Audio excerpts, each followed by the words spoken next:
Hello viewers, আসসালামু আলাইকুম। কেমন আছেন সবাই? আশা করি ভালো আছেন। ভিউয়ার্স, চলে এলাম ছাদ বাগানে। আজ আপনাদের সাথে আলোচনা করব কিভাবে রাসায়নিক সার ওষুধ ছাড়া গাছের গ্রোথ ভালো রাখবেন এবং ফুল ও ফল আনবেন। তো ভিউয়ার্স, স্ক্রিনে যে গাছটি দেখতে পাচ্ছেন এটা হচ্ছে এসসিটি ভাগোয়া জাতের আনার। এই আনারটি আমি সংগ্রহ করেছিলাম খুবই ছোট অবস্থায়। এটি গ্রাফটিং এর চারা, এখান থেকে গ্রাফটিং করা। গ্রাফটিং টেপ খুলে ছত্রাকনাশক দিয়ে প্রলেপ দিয়ে দিবেন, তাহলে এভাবে সুন্দরভাবে জোড়া লেগে যাবে। গাছটি আমি যখন এনেছিলাম প্রায় আধা ফুট থেকে 10 ইঞ্চির মতো হবে। তো এখন গাছটি ইনশাল্লাহ বড় গাছে পরিণত হয়েছে এবং খুবই ঝোপালো হচ্ছে। সাথে কিন্তু মাশাআল্লাহ খুবই ভালো গ্রোথ আছে। দেখতে পাচ্ছেন প্রত্যেকটা শাখা প্রশাখায় অনেক মজবুত, মোটা এবং খুবই গ্রোথ সম্পূর্ণ। তো এরই মাঝে ইতোমধ্যেই কিন্তু অনেকগুলো ফুল এসেছিল, যেগুলো আমি এই ছোট গাছে ফল রাখবো না, ফুল রাখবো না বলে ছিঁড়ে দিয়েছি। নতুন করে আবার প্রত্যেকটা শাখা প্রশাখায় কিন্তু ফুল আসা শুরু করেছে। তাই এর ভিতরে পুরুষ ফুলের সংখ্যাই বেশি, দেখতে পাচ্ছেন। এগুলা কিন্তু সবই পুরুষ ফুল, স্ত্রী ফুল। এই স্ত্রী ফুল থেকেই কিন্তু ফলে পরিণত হওয়ার সম্ভাবনা থাকে। পুরুষ ফুলগুলো কিন্তু প্রাকৃতিকভাবে ঝরে যায়। তা বেশিরভাগই কিন্তু এতে স্ত্রী ফুল, পুরুষ ফুলের সংখ্যা খুবই কম। তাই এসসিটি ভাগুয়া এটি হচ্ছে 18 লিটার একটি বালতিতে আমি রোপণ করে দিয়েছি। তো গাছটি যখন ছোট ছিল আমি 8 লিটার বালতিতে রোপণ করে দিয়েছিলাম। সময়ের সাথে যখন বড় হয়েছে তখন আমি এটিকে 18 লিটার বালতিতে শিফট করে দিয়েছি। এখন বর্ষার সময়, তাই আপনারা অবশ্যই বালতির নিচের দিকটায় ছিদ্র করে দিবেন যেন পানি না জন্মে। পানি যদি এই গাছের গোড়ায় জমে থাকে তাহলে কিন্তু আপনার গাছটি গোড়ায় পানি জমার কারণে মারা যেতে পারে এবং বিভিন্ন রোগে আক্রান্ত হতে পারে। তো এই গাছটিতে আমি কিন্তু এখনো পর্যন্ত কোনো প্রকার সার ওষুধ দেইনি এবং কোনো প্রকার অনুখাদ্য দেইনি, তাতেই কিন্তু এই ছোট গাছটিতে ব্যাপক পরিমাণে ফুল আসছে।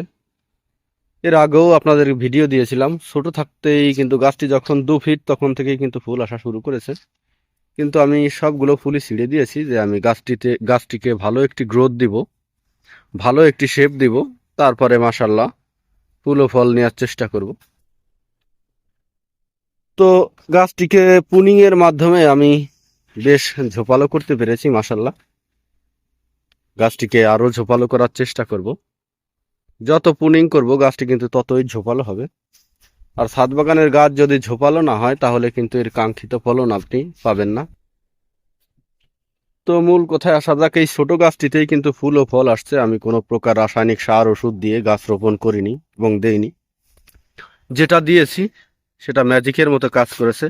আর সেটা হচ্ছে পচা গোবর। এই দেখতে পাচ্ছেন আপনারা, পচা গোবর, মোটা বালি এবং সামান্য কিছু মাটি দিয়ে আমি মিডিয়া প্রস্তুত করেছি। এর ভিতরে পচা গোবর আছে 60%, মোটা বালি আছে 30% এবং 10% আছে এঁটেল মাটি।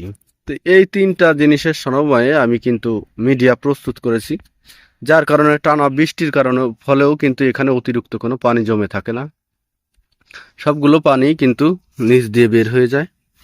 আর এই যে পচা গোবরটা আমি সার হিসেবে দিয়েছি, এটা কিন্তু প্রাকৃতিকভাবেই সার হয়। এটা আপনাকে কেনার জন্য কোনো খরচ করতে হবে না, শুধু সংরক্ষণ করে রাখতে হবে ছায়া জায়গায়।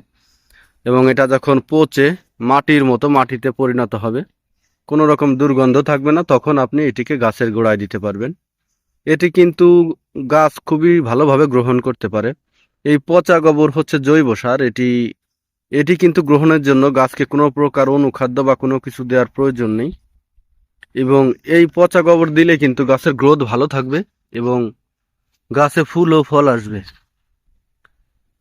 তো আপনারা কোনো প্রকার রাসায়নিক সার ওষুধ ছাড়াই এভাবে পচা গোবর অথবা কিচেন কম্পোস্ট দিয়েও কিন্তু এভাবে গাছ রোপণ করতে পারেন। তাহলে রাসায়নিক সারের যে খরচটা ওটা কিন্তু আপনার বেঁচে যাবে। আর ছাদ বাগান সবসময় চেষ্টা করবেন অর্গানিক পদ্ধতিতে করার জন্য, কারণ ছাদ বাগানের ফল একান্তই আপনার নিজের জন্য এবং আপনার পরিবার পরিজনের জন্য। তাই চেষ্টা করবেন এটাকে বিষমুক্ত রাখার জন্য। আর এইভাবে আপনি যদি ভার্মি কম্পোস্ট, কিচেন কম্পোস্ট এবং এভাবে পচা গোবর দিয়ে, জৈব সার দিয়ে গাছ রোপণ করেন, তাহলে কিন্তু আপনার গাছের বৃদ্ধি থাকবে 100-100। তো দেখতে পাচ্ছেন আমার গাছটি কিন্তু খুবই সুন্দর বৃদ্ধি আছে এবং খুবই সুন্দরভাবে ফুল ও ফল আসা শুরু করেছে। তো আমি এই ফুলগুলো ছিঁড়ে দিব গাছটিকে আরো বড় করার পরে। এর থেকে বড় ড্রামে যখন দিব তখন আমি চেষ্টা করব গাছটির ফল নেওয়ার জন্য। তো ভিউয়ার্স, আপনারা চাইলেও এভাবে রাসায়নিক সার ওষুধ ছাড়াই জৈব সার দিয়ে গাছে গ্রোথ ভালো রাখতে পারেন এবং গাছে ফুল ও ফল রাখতে পারেন। গাছে যখন পর্যাপ্ত পরিমাণ খাবার পাবে, নিউট্রিশন পাবে, তখনই কিন্তু গাছে ফুল ও ফল আসবে। এই জিনিসটা মাথায় রেখে আপনারা গাছ রোপণ করবেন। তো ভিউয়ার্স, আপনাদের কোনো পরামর্শ থাকলে অবশ্যই কমেন্টে জানাবেন। আজ এ পর্যন্তই। পরবর্তী ভিডিও পেতে অবশ্যই চ্যানেলটি সাবস্ক্রাইব করবেন। ধন্যবাদ সবাইকে, ভালো থাকবেন সবাই।